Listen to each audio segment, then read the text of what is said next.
Lily Mae Hargrove thought it was just a loose floorboard. She'd stepped over that soft spot in her grandmother's bedroom floor 100 times. But on a cold November morning, 11 weeks after the funeral, she pressed down on it one last time and heard the note Grandma had left inside the tin box begin with the words, "If you found this, they are still doing it." It was a Saturday, 8:04 in the morning. Lily stood in that empty bedroom in boots 2 sizes too large, her grandmother's boots stuffed with newspaper at the toe, holding a tin box that weighed almost nothing and somehow weighed everything. For 37 years, Edna Mae Hargrove had collected what no one else would touch.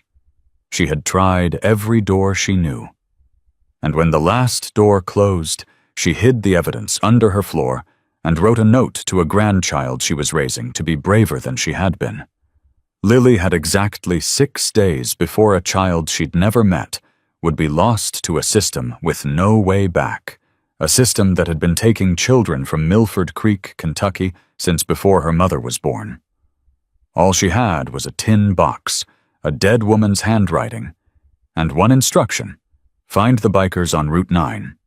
This is Lily's story, and it doesn't end the way Gerald Whitfield thought it would. Before we go further, if this story moves you, if it reminds you that courage doesn't come with an age requirement, hit that subscribe button right now. Because here on Valiant Bikers, this is what we do. We find the stories that restore what the world tries to take from you. The bedroom at 214 Cinder Hill Road still smelled like her grandmother.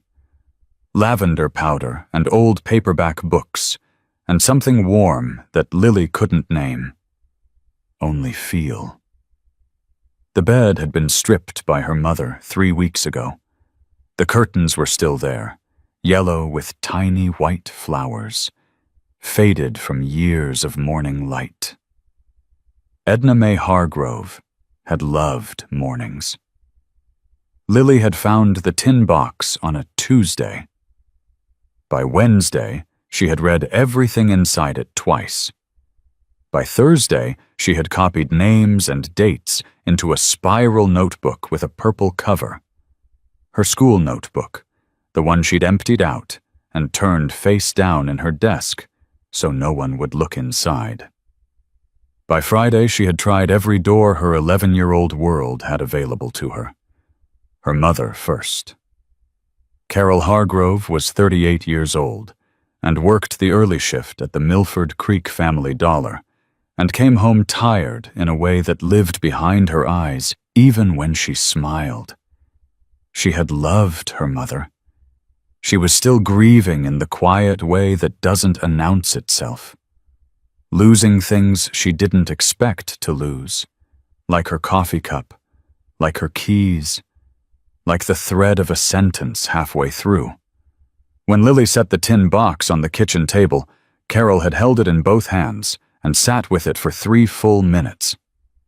Then she said, "Lily, baby, Mama had paranoid spells near the end. You know that."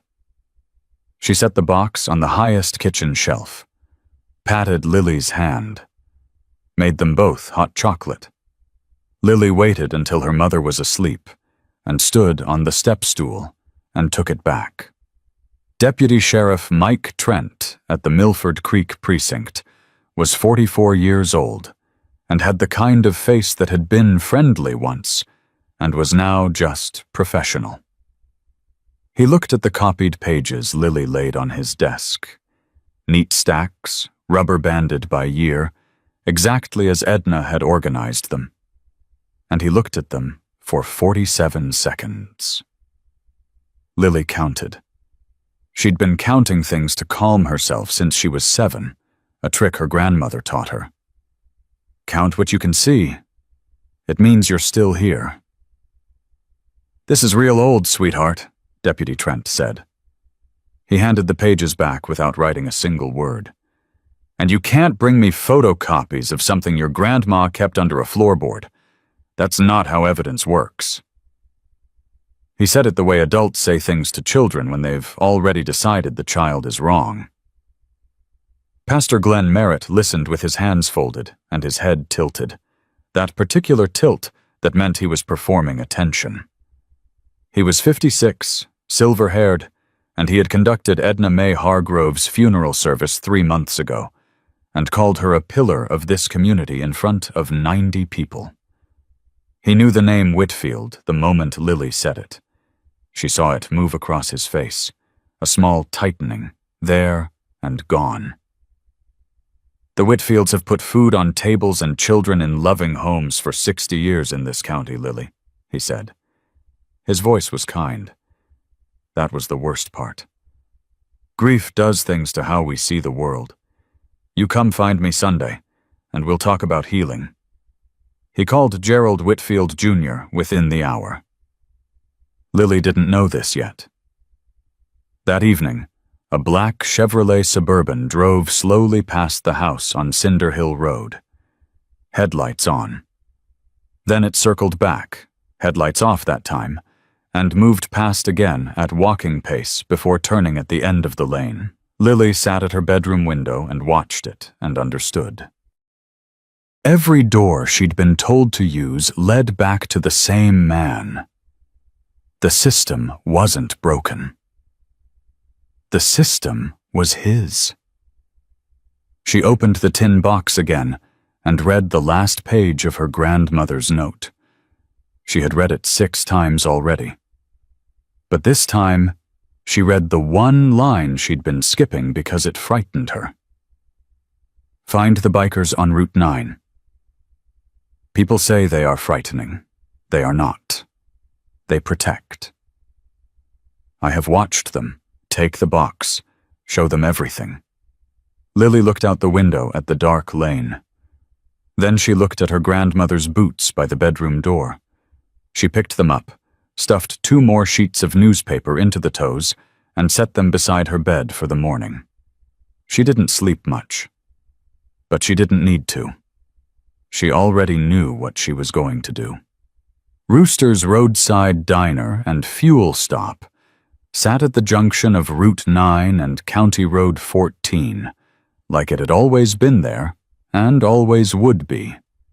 A low building with a neon coffee cup in the window that buzzed faintly when it got cold, and a gravel lot wide enough for semis and bike runs alike. On Saturday mornings, it smelled like bacon grease and burnt coffee, and the particular cold that comes in every time the front door opens and refuses to leave. Lily had walked the 1.5 miles from Cinder Hill Road in the dark. She arrived at 7:58 a.m. She stood in the gravel lot for 4 minutes, looking at the bikes lined up along the far edge, 6 of them, black and chrome, breathtaking in their size even standing still. Through the window she could see the men who belonged to them. Big men in leather vests over flannel, plates of eggs half-finished, coffee cups being refilled. 6 of them at the long corner table. She watched them through the glass for 4 full minutes before she went inside. She was looking for the one who was reading. There was only one. He'd pushed his plate to the side and was working through the local paper. A coffee cup near his right hand, unhurried in a way that felt different from the others. Not bored, just settled. He had a scar along his jaw that caught the light when he turned a page. His hands were large and looked like they'd fixed 1,000 things. He had not once looked toward the door. Lily had always trusted people who didn't need to watch the door. She went in. The warmth hit her immediately, griddle heat and coffee steam. The waitress looked up from behind the counter. 2 men at the counter turned. The corner table noticed her the way large, watchful people notice a small thing moving through a room, not with alarm, but with attention. Lily walked in a straight line. She stopped every 12 steps to scan. Then she walked again. She'd been doing this since Cinder Hill Road. She didn't know she was doing it. She stopped at the edge of the corner table. She looked at the man with the newspaper. He hadn't looked up yet. She said, "My grandma said you people protect." 7 words. She had rehearsed them so many times they had stopped sounding like words. Now, standing here, they felt like dropping something heavy that she'd been carrying uphill. The man folded his newspaper closed, set it on the table. He did not move away. He reached out with one hand and pulled the empty chair beside him, not across from him, but beside him, and set it facing her. "Sit down," he said. "Tell me what you brought with you." His name was Raymond Calloway. Road name, Crow. 54 years old. Road captain of the Appalachian chapter. 19 years patched. He ran a salvage yard outside Milford Creek and had lived in this county for 23 years and had paid the heating bills for 3 elderly neighbors, without telling them, for the past 4 winters. He had never spoken publicly about his younger sister, who was taken from his family in 1978 and whose name he had spent 46 years not knowing. He didn't know yet that the child standing in front of him was about to hand him the thread. Lily sat. She took off the backpack. She opened it carefully, both hands, the way she'd practiced. She lifted out the tin box and set it on the table in the clear space Crow had made by moving his coffee and his newspaper without being asked. She opened the tin box. Inside, rubber-banded stacks organized by year, each labeled in Edna May Hargrove's neat cursive. A hand-drawn chart of names and dates. Carbon copies of documents, some blurry, some sharp, photographed through office windows over the course of decades. A small notebook, spine cracked from use, filled with handwriting that got smaller and more careful as the years went on, as if Edna had understood that every word needed to count, and there might not be space for careless ones. And on top of everything, a folded page in a sealed envelope, addressed in shaking cursive to, "Whoever finds this, I believe in you." Crow looked at the box for a long moment. He did not touch it. He looked at Lily. "Walk me through it," he said. "Take your time." So she did. She told him about the floorboard, and the morning she found it, and the smell of the room. She told him about her mother and the kitchen shelf, and the hot chocolate, and waiting until the house went quiet to take the box back. She told him about Deputy Trent's 47 seconds, and the way he handed the pages back without writing a single word. She told him about Pastor Glenn, and the tilt of his head, and the Suburban with the headlights off. She told him about the Henderson placement, a name on a document near the top of the 2025 stack. A date, the 14th, 6 days from today. She did not cry. She had used those up. She told him last about Margaret Elaine Pruitt, 22 years old in 1987, who had come to Edna in tears after signing papers at the Whitfield Foundation, believing she was getting temporary support, and had her infant son gone within 72 hours, who had filed 3 formal complaints in 15 years and been told each time, voluntary relinquishment confirmed, who was now 59 years old and living in Harlan County, and, Lily had looked her up, had never stopped searching. "My grandma spent 37 years building this case," Lily said, "and nobody would take it. And then she died." She paused. "And she left it for me because she didn't know who else." The table was quiet. One of the other brothers had put his coffee cup down. Another had turned his chair slightly. Nobody spoke.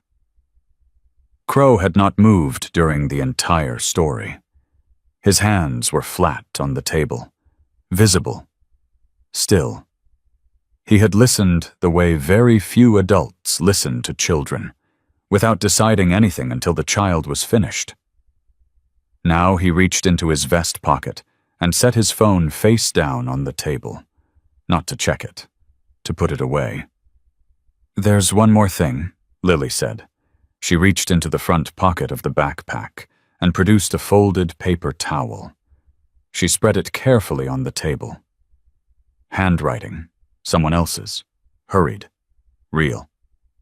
"The cleaning lady at his office. She heard him on the phone. She left this at our mailbox because she saw his car go past our house." Crow read the paper towel. His jaw shifted once, barely visible. He passed it to his left without a word. The brother who'd turned his chair, broad-shouldered, 50-something, a face that had seen a long career somewhere official, read it and set it down carefully, the way you set down something that has just become evidence. Crow placed his right hand flat on the table between them. Palm up, not reaching, not demanding. "An offering. I'm with you. You don't have to carry this alone." Lily looked at his hand. Then she picked up the tin box and placed it in it. "Your grandma was right," Crow said. "We protect." He said it the way you say something you have always believed but rarely needed to say out loud. Then he looked at the brother to his left. "Wrench. Call the Tennessee chapter." He looked at the next.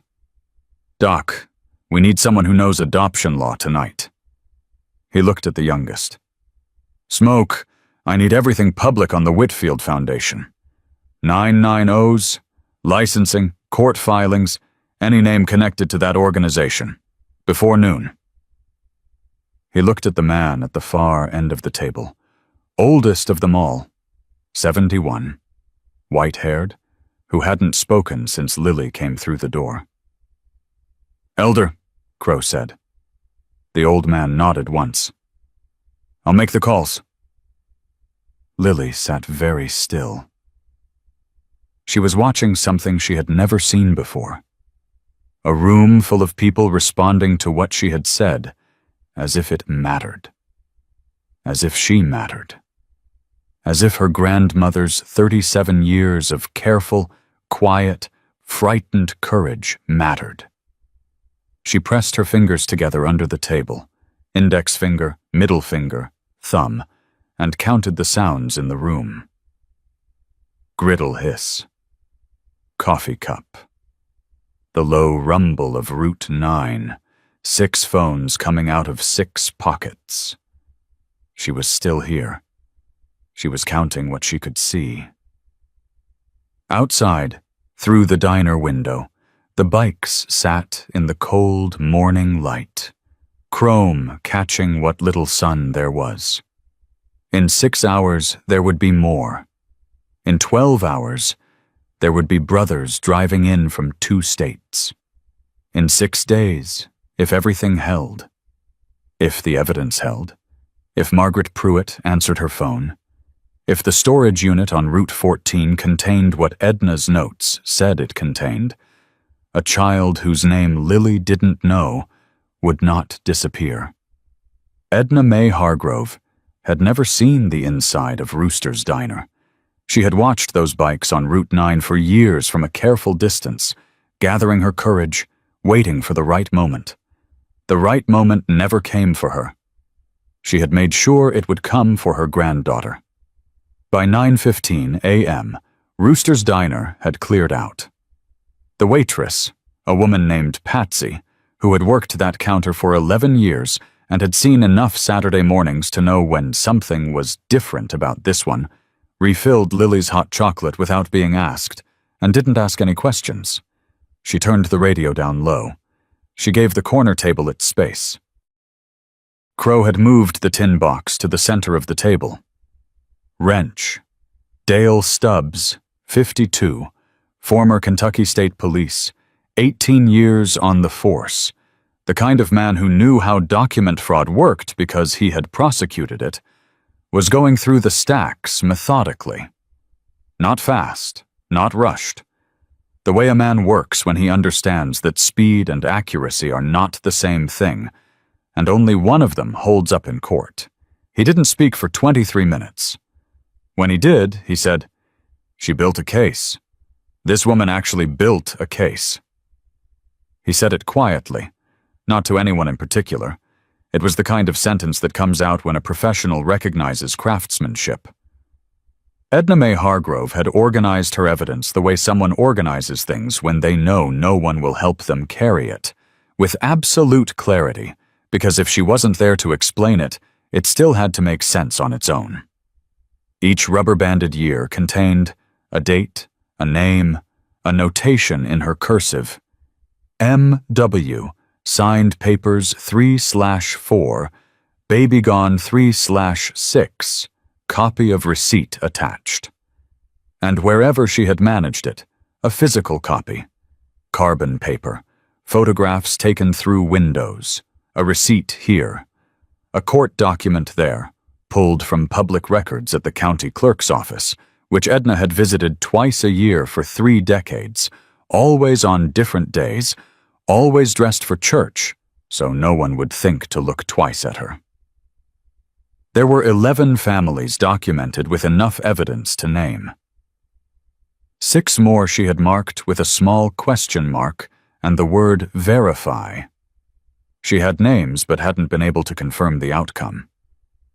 And at the bottom of the 1987 stack, Margaret Elaine Pruitt.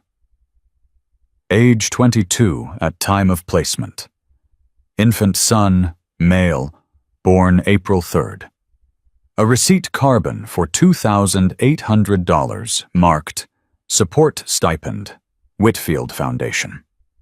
And a single handwritten note from Edna, dated May 1987, in writing that was steadier than the later years.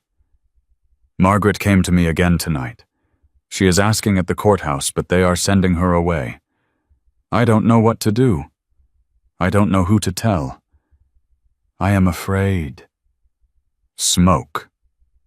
Jake Reeves, 29.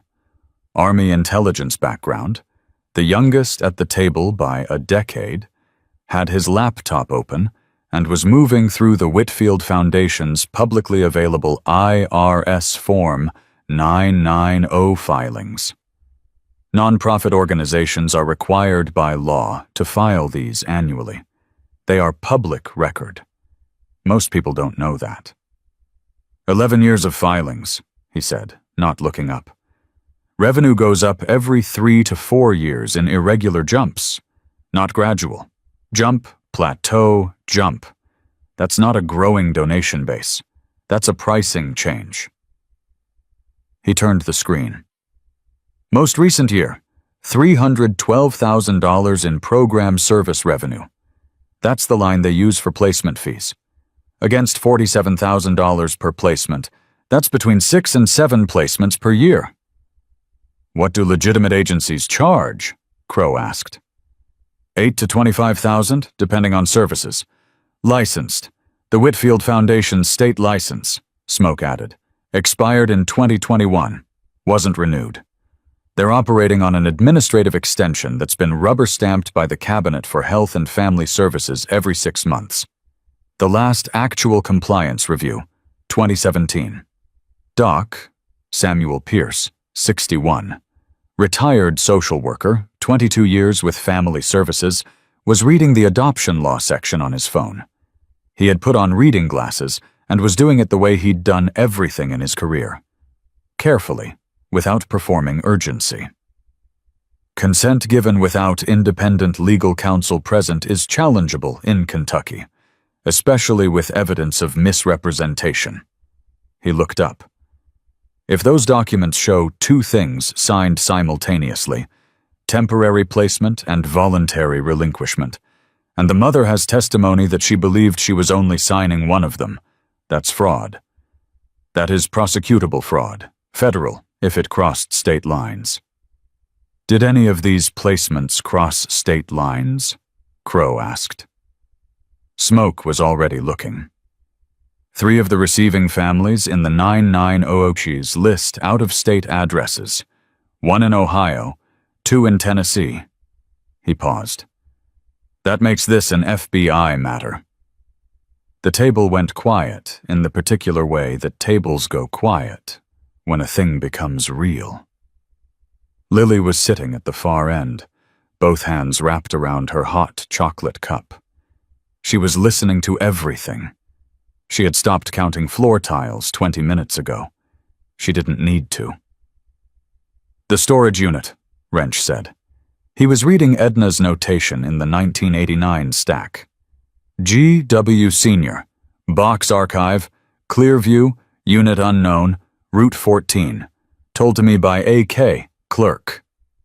A.K., Lily said. Everyone looked at her. Arthur Kimball, she said. He's in Grandma's notebook. She wrote about him 3 times. Retired county clerk. She said he processed some of the old paperwork and didn't understand what he was signing off on until later. She said he felt terrible about it. Wrench looked at Crow. If Kimball will talk, he'll talk, Crow said. He said it without doubt, the way you say things when you've spent a long time learning the difference between people who won't speak and people who haven't been asked the right way yet. He stood. He picked up his phone. Schoolhouse, he said to Thomas Avery, 47, former high school history teacher, the one with the quiet voice that made people feel like everything could be explained and nothing was hopeless. Stay with Lily. Don't leave her.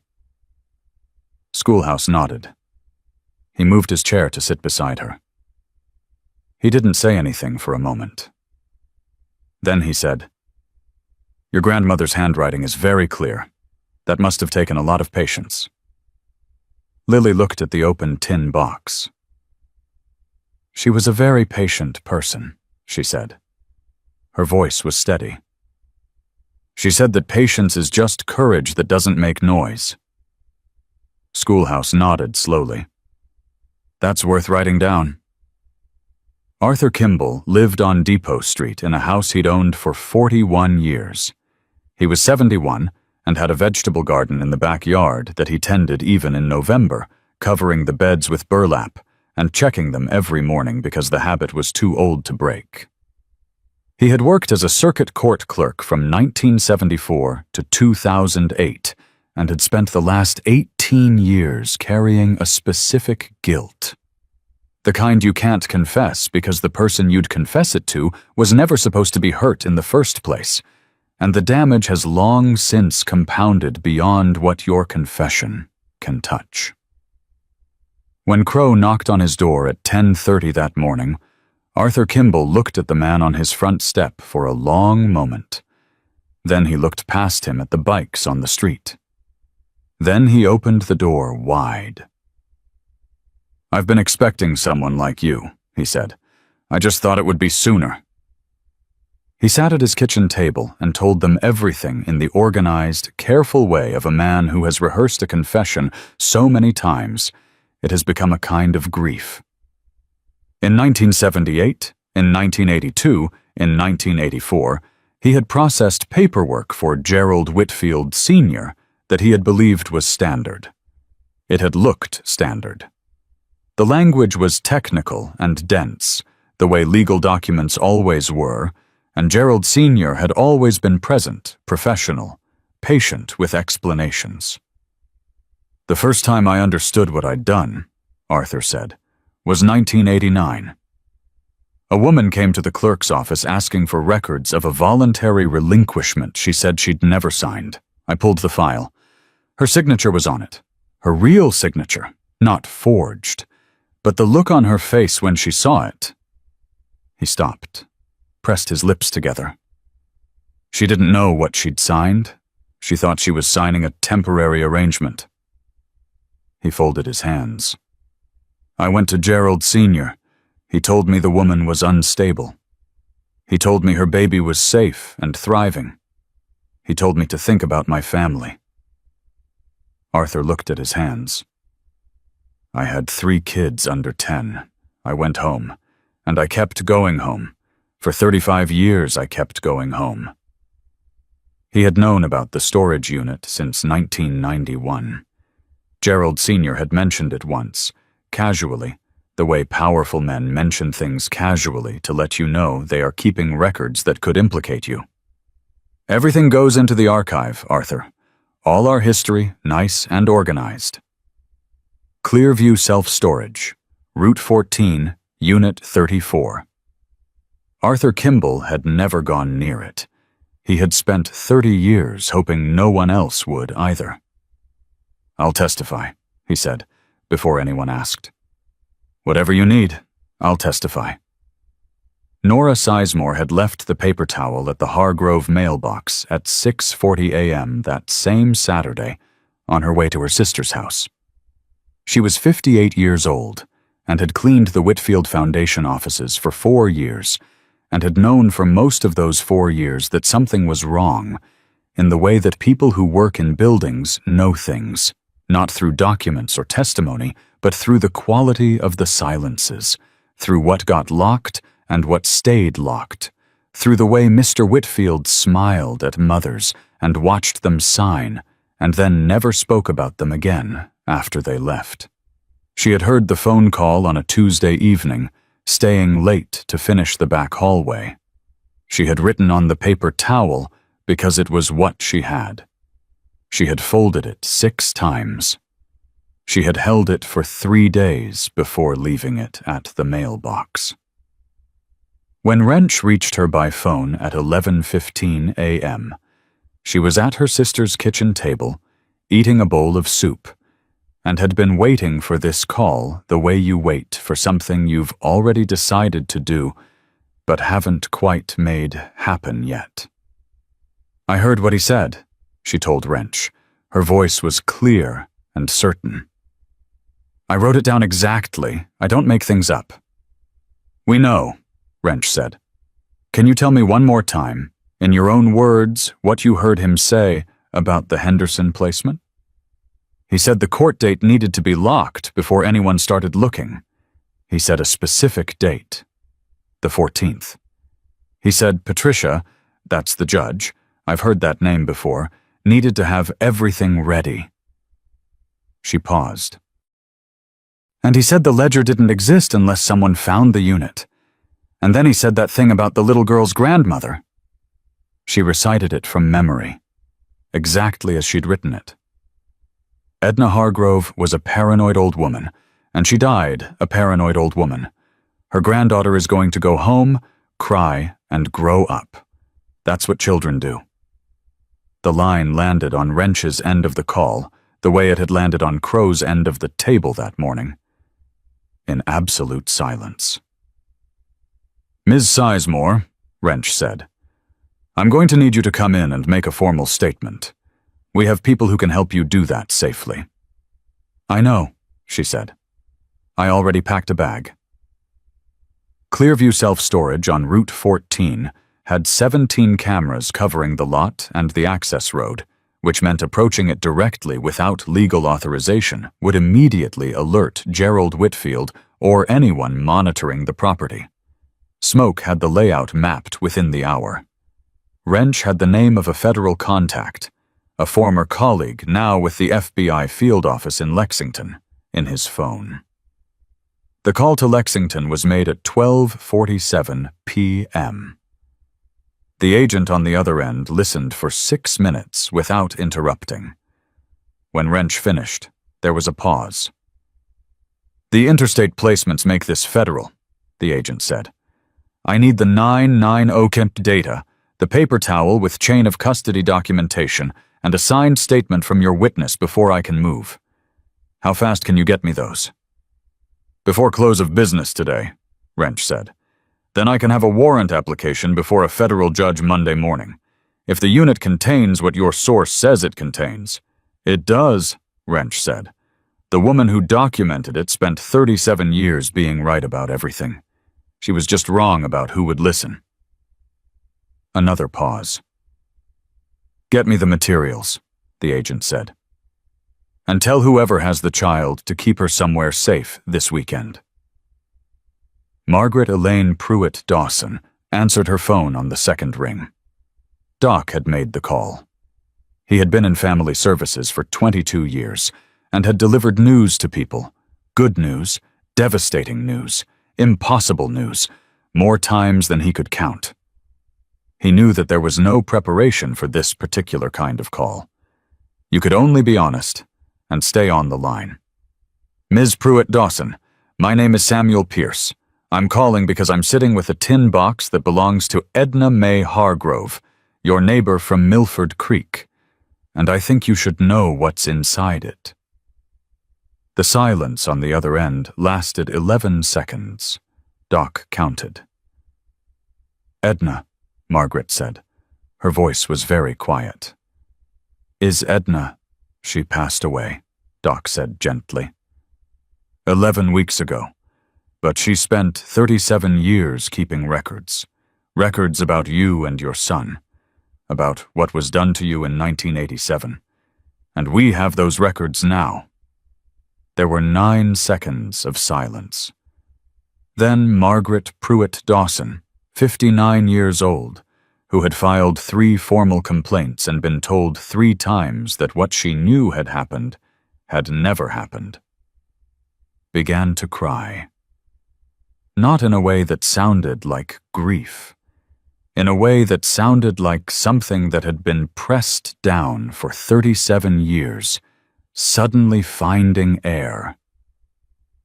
"She believed me," Margaret said. "All this time, she believed me." "She did more than believe you," Doc said.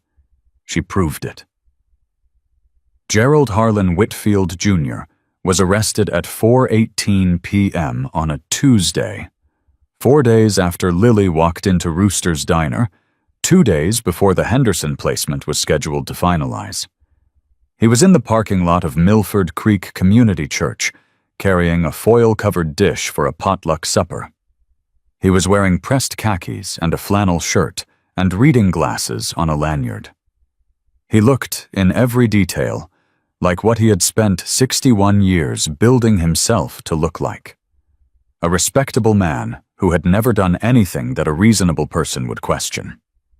The agents who approached him from either side were calm and quiet and professional. One of them said his name. One of them said the charges: wire fraud, adoption fraud, fraudulent misrepresentation, conspiracy to commit fraud. 17 counts.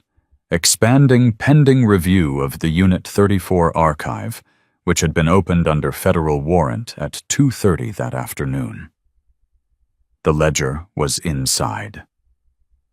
Rubber banded by year. Gerald Sr.'s handwriting through 1991. Gerald Jr.'s from 1992 onward. 62 years of records. Everything Edna had suspected, and more that she hadn't known. Gerald Whitfield Jr. set the foil-covered dish on the roof of his car. He did not speak. He looked at the handcuffs with an expression that was almost curious, as if this were an administrative problem that could be managed, the way all problems in his life had been managed. It couldn't.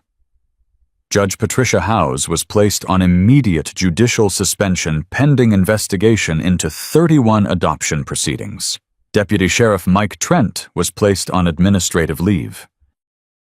Pastor Glenn Merritt received a formal inquiry from the Kentucky Attorney General's office regarding his role in alerting Gerald Whitfield to Lily's visit. The Henderson placement was halted by court order at 9:07 a.m. on Monday morning, 72 hours before the paperwork would have been finalized. The child's mother, 24 years old, in a financial crisis, who had believed she was signing a temporary arrangement, was contacted by a state family services advocate and a pro bono family attorney arranged through Doc's network. She had not slept since she signed the papers. When the attorney called to tell her the placement had been stopped and her child was coming home, She said nothing for a long time. Then she said, "I thought I was doing the right thing." "You were trying to," the attorney said. "Someone stopped the people who were taking advantage of that." There is a moment in every story like this one, not at the arrest, not at the moment the warrant is signed, but earlier, quieter, when the thing that felt impossible becomes simply true.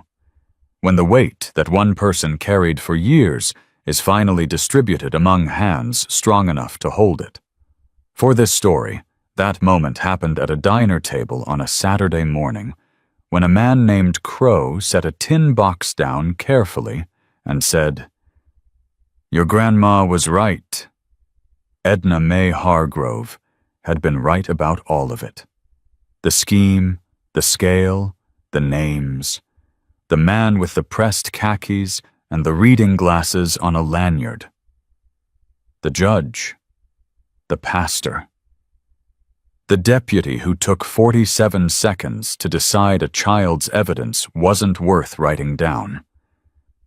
She had been right about one more thing, too, the thing she had written in shaking cursive at the bottom of her last note, the line Lily had been skipping because it frightened her, and then stopped skipping because she needed it. Do not be afraid of how they look. Be afraid of men who smile in church and steal babies. 143 Hells Angels made that sentence true in Milford Creek, Kentucky, on a cold November weekend. Not through force, not through intimidation, through evidence and phone calls and a retired state trooper who knew document fraud law, and a 29-year-old who knew how to read a nonprofit's IRS filing, and an old man named Elder who had been riding Route 9 in 1987 when the first baby was taken and had carried the not knowing of it ever since. Through a cleaning woman who packed a bag before anyone asked her to, through a man named Crow who placed his hand palm up on a table and waited. The Kentucky Cabinet for Health and Family Services opened a formal review of all 62 years of Whitfield Foundation records on the Wednesday following the arrest. The FBI field office in Lexington assigned 2 additional agents to the case by Thursday. By Friday, the story had reached Louisville, and then Nashville, and then, by the following Monday, had been picked up by the Associated Press under a headline that said, "Kentucky nonprofit charged with decades of adoption fraud. Federal investigation expanding." In Milford Creek, the headline felt distant, abstract. The kind of language that turns something real into something official, which is necessary, but not the same thing. What was real happened in smaller rooms, in smaller moments, with fewer words. Margaret Elaine Pruitt Dawson drove up from Harlan County on the Thursday after the arrest. She had not been back to Milford Creek in 21 years. She had left after her third formal complaint was closed, after the last door shut, and had built a life in Harlan County with a husband named Frank and 2 daughters who knew their mother had a son somewhere and had grown up watching her carry that knowledge with quiet, unceasing love. Doc met her at the county line and drove with her to where Crow and Lily were waiting. Not at a government office, not at a lawyer's conference room, but at Rooster's Diner. The same corner table. Patsy had put out a fresh pot of coffee and a plate of the shortbread cookies she only made for people she wanted to take care of. Margaret was 59 and small-framed and had eyes that had done a lot of looking. She walked in the door and saw the tin box on the table. Edna's tin box, the rubber-banded stacks visible through the open lid, and stopped in the middle of the diner floor and pressed both hands over her mouth. Lily stood up from her chair. She didn't know Margaret. She had only known her name from Edna's handwriting. But she had read that name so many times in the past 2 weeks that it had become something she felt responsible for. A name that her grandmother had carried, and that she had carried after her, and that now needed to be set down in the right place. She picked up the receipt carbon from the 1987 stack. The one marked Support Stipend, $2,800, Monsieur Pruitt. She walked across the diner floor and held it out. "My grandma kept this," Lily said. "She kept everything about you. She wanted someone to know it was real." Margaret took the paper with both hands. She looked at it for a long time. Then she looked at Lily, at the daisy patch on the green corduroy jacket, at the boots 2 sizes too large, at the braids coming slightly loose on the left side. "How old are you?" she asked. 11, Lily said. Margaret knelt down on the diner floor, which is not easy at 59, and she took Lily's face in both hands. "Your grandmother was the only person in this county who believed me for 37 years, she said. "And she sent you, of all the people she could have sent." Lily's chin moved once, just once. "She said, 'You people protect,'" she said, the same 7 words, but quieter now. Not a plea this time, just a fact. Something that had been proven. Margaret pulled her close and held her, there in the middle of Rooster's diner, and Patsy turned and found something to do behind the counter that required her to face the wall, and Doc looked at the ceiling, and even Crow, who had been a combat engineer and a road captain, and a man who had learned to keep his face still in rooms full of difficulty, had to set his coffee cup down and look out the window at Route 9 for a long moment. The search for Margaret's son, now 37 years old, somewhere in Ohio or Tennessee, was opened as part of the federal investigation. It would not be fast. These things rarely are. The receiving families had their own complexity, their own histories, their own truths that would take time and care to navigate. Doc was already in contact with a family reunification specialist in Louisville. The Child Welfare Information Gateway had resources specifically for adoptees and birth parents separated under fraudulent circumstances, resources that hadn't existed in 1987 when Margaret had first started knocking on doors. She had time now. For the first time in 37 years, the doors were opening instead of closing, and she had time. On the Friday of that first week, Crow drove out to his salvage yard after dark and sat in the small office where he kept his desk and his logbooks and a photograph of his parents that he'd had since 1998. He sat for a while without turning on the light. His sister had been taken in 1978. His parents had been told she died at birth.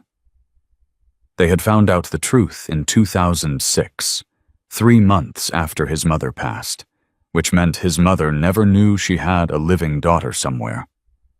His father had spent 2 years after that revelation trying to find her through whatever channels were available to a 74-year-old man in rural Kentucky with no legal resources and no institutional support.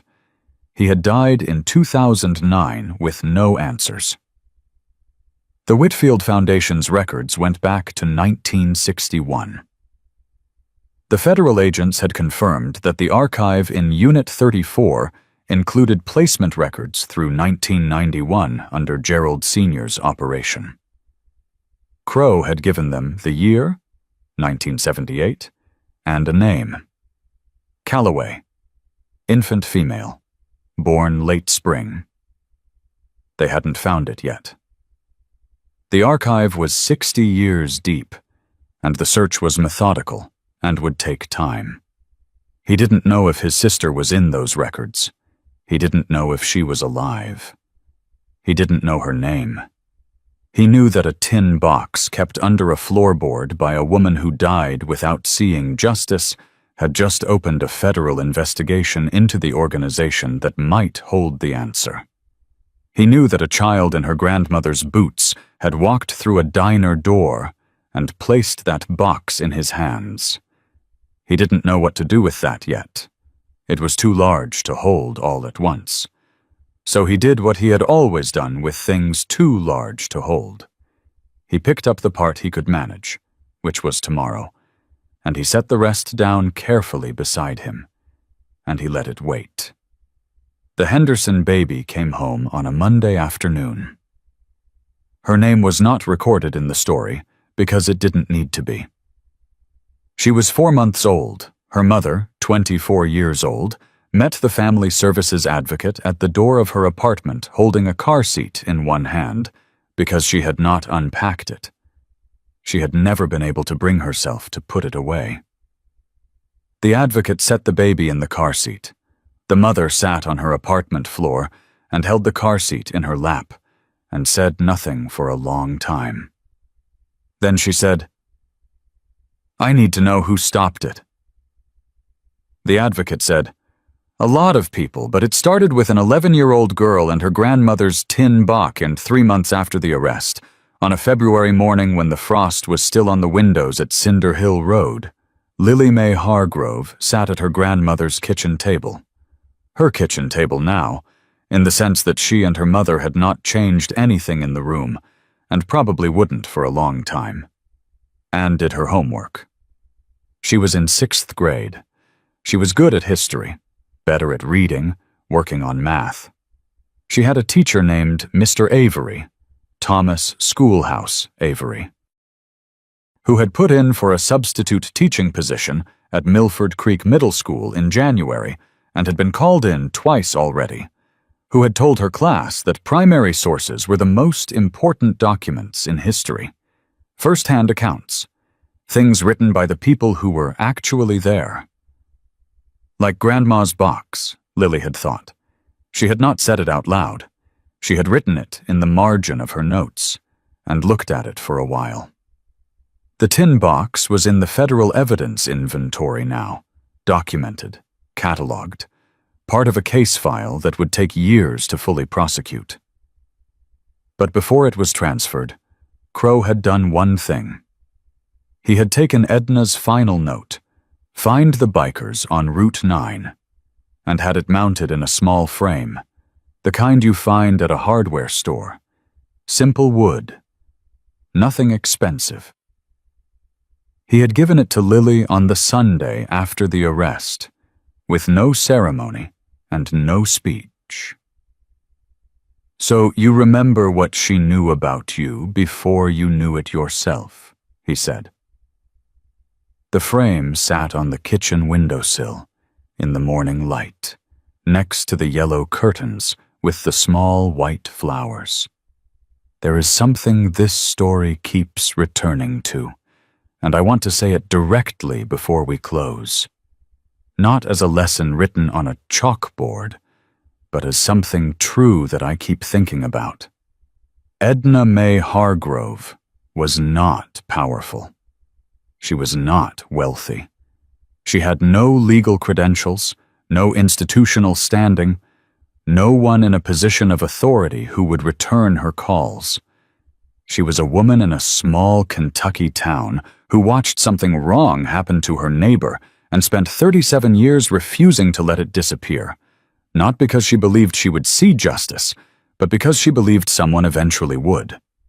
She built a case for a person she hadn't met yet. That is not a small thing.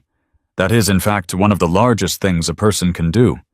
And Lily, 11 years old, wearing boots 2 sizes too large, having been turned away by every official door available to her, walked into a place that looked frightening because a dead woman she loved told her to. She trusted the instruction. She carried the box.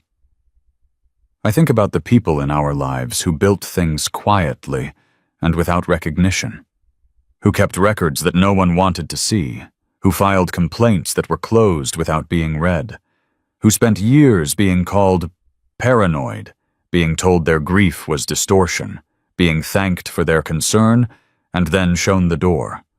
They were not wrong. They were early. And I think about the moment when someone, finally, pulls out the chair and says, "Sit down. Tell me what you brought with you."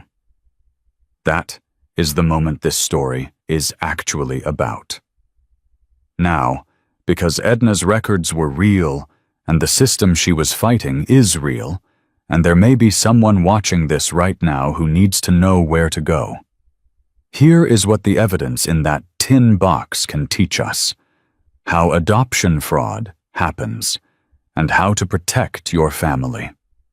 Predatory placement schemes most commonly target young mothers during the 3 highest vulnerability windows: immediately after birth, during acute financial crisis, and during domestic instability.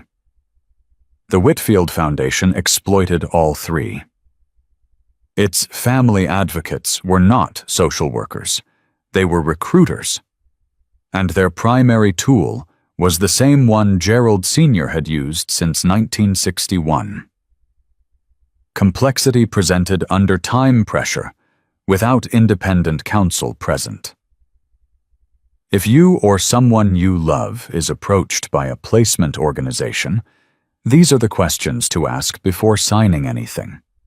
Is this agency licensed by the state?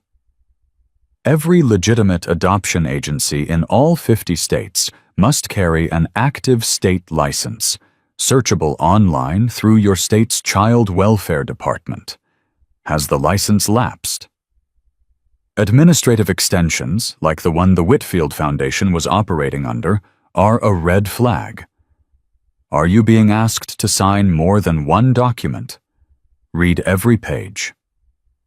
The 2-document structure, one labeled temporary and one labeled permanent, is the oldest trick in fraudulent placement, and it works because the temporary document is placed on top. Is independent legal counsel present? Not the agency's attorney. Your attorney. If an organization discourages you from having your own legal representation present, stop. Leave the room. That discouragement is itself the answer. If you suspect an adoption has been processed fraudulently, whether you are a birth parent who believes you did not give informed consent, or an adoptee trying to understand your own history, these are the resources that exist specifically for you. The Child Welfare Information Gateway at childwelfare.gov maintains a state-by-state directory of reporting mechanisms and legal resources for birth parents and adoptees. It is free and current. The FBI's tip line at tips.fbi.gov handles adoption fraud that crosses state lines, which, as Smoke found in the Foundation's own filings, happens more often than most people realize. Interstate involvement makes it a federal crime, which means federal investigative resources. The National Center for Missing and Exploited Children at 1-800-THE-LOST, 1-800-84-35678, covers cases where children have been placed without proper consent and families are searching. And if you are a birth parent who signed under duress or without fully understanding what you were signing, depending on your state, consent given without independent legal counsel and under conditions of misrepresentation may be legally challengeable. The time limits vary by state. Do not wait. Contact a family law attorney as soon as possible. Many offer free initial consultations, and organizations like the Child Welfare League of America at cwla.org can help connect you to legal resources at no cost. There are 62 years of records in a storage unit on Route 14 in Milford Creek, Kentucky, now in federal custody. For some of the families in those records, there may still be answers. For some of them, it may be too late. For the Henderson baby, it was not too late. By 72 hours. 72 hours. That is what a paper towel, a tin box, and an 11-year-old girl in her grandmother's boots were worth. Edna May Hargrove is buried in Milford Creek Municipal Cemetery, Section C, 3rd row from the fence. Her headstone is simple granite. Name, dates, nothing else. Her daughter Carol picked it out. On the Sunday after Gerald Whitfield Jr.'s arrest was confirmed in the local paper, someone left flowers at the headstone. Not a bouquet, a single stem of dried lavender tied with a strip of leather, the kind bikers use to wrap their handlebars. Nobody saw who left it. Nobody needed to. If this story stayed with you, if something in Edna's patience, or Lily's courage, or the way Crow pulled that chair out made you feel something you needed to feel, share it with someone. The person you know who has been carrying a tin box of their own, who has been told their grief is distortion, who filed the complaint that was closed without being read. Let them know there are still people who pull out chairs. And if you're watching from somewhere that has its own Milford Creek, its own long-running wrong that everyone around you has learned to live with, drop a comment below and tell us where you're from. We read every single one. Subscribe to Valiant Bikers, because the real ones don't wear capes. Sometimes they wear leather, and they drink bad coffee at a corner table, and they fold their newspaper when a child walks through the door and tells them the truth. This has been Valiant Bikers. We'll see you in the next story.